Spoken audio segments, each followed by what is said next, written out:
je suis Anne Garnier, je suis médecin coordonnateur et médecin référent pour le dépistage organisé des cancers du col de l'utérus. Et donc je travaille pour le CRCDC, qui est le Centre régional de coordination des dépistages des cancers donc pour la région Auvergne-Rhône-Alpes.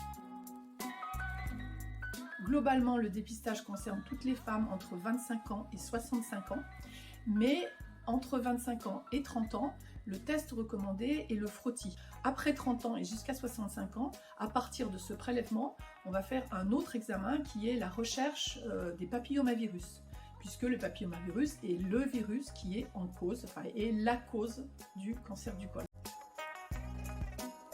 Pour le col de l'utérus, on va s'intéresser au pourcentage de femmes qui ont réalisé un dépistage dans les temps recommandés. On cherche quel pourcentage de femmes a bien réalisé son dépistage dans les 3 ans. Donc le chiffre en France, donné par Santé publique France, sont les chiffres de 2018 à 2020, et donc c'est 58,8. C'est un chiffre national pour la France.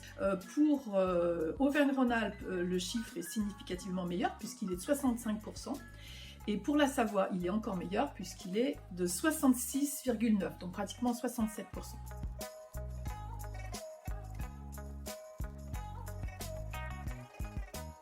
Alors non, la réponse est très simple.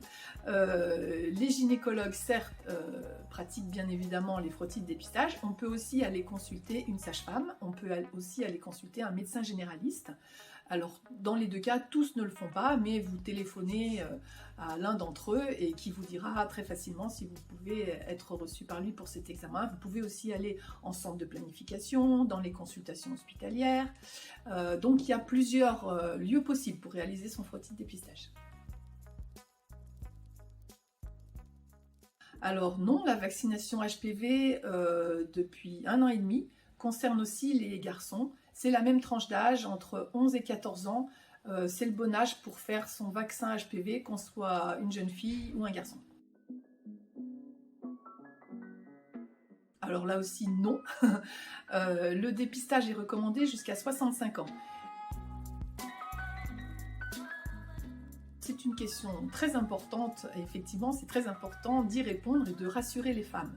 Non, si mon test HPV est positif, ça ne veut pas dire que j'ai un cancer du col de l'utérus, ça veut dire qu'actuellement j'héberge un papillomavirus, virus qui est susceptible, si je l'héberge de très nombreuses années, de déclencher d'abord des lésions précancéreuses, puis un cancer du col de l'utérus.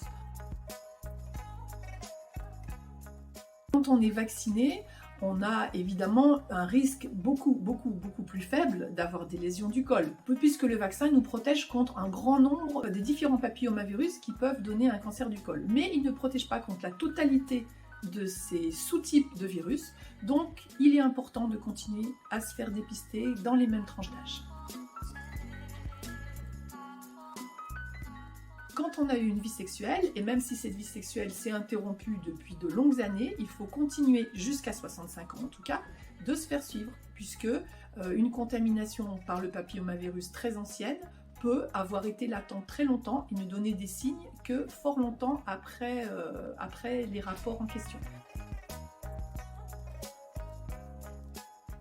Alors ça aussi c'est une idée reçue, auquel je vais répondre de 2 façons. D'une part, absolument continuer d'utiliser les préservatifs parce que c'est extrêmement important pour lutter contre les maladies sexuellement transmissibles et bien évidemment contre le VIH, contre le sida.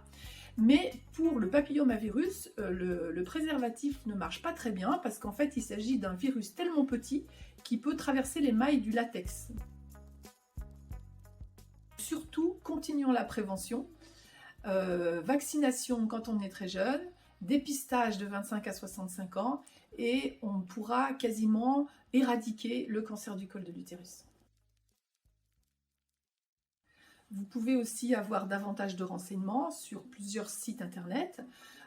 Pour tout ce qui est information scientifique, vous pouvez vous connecter sur le site de l'Institut national du cancer, e-cancer.fr.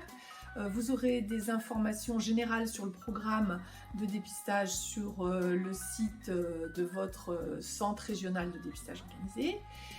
Et puis pour tout ce qui est prise en charge, sur le site amélie.fr.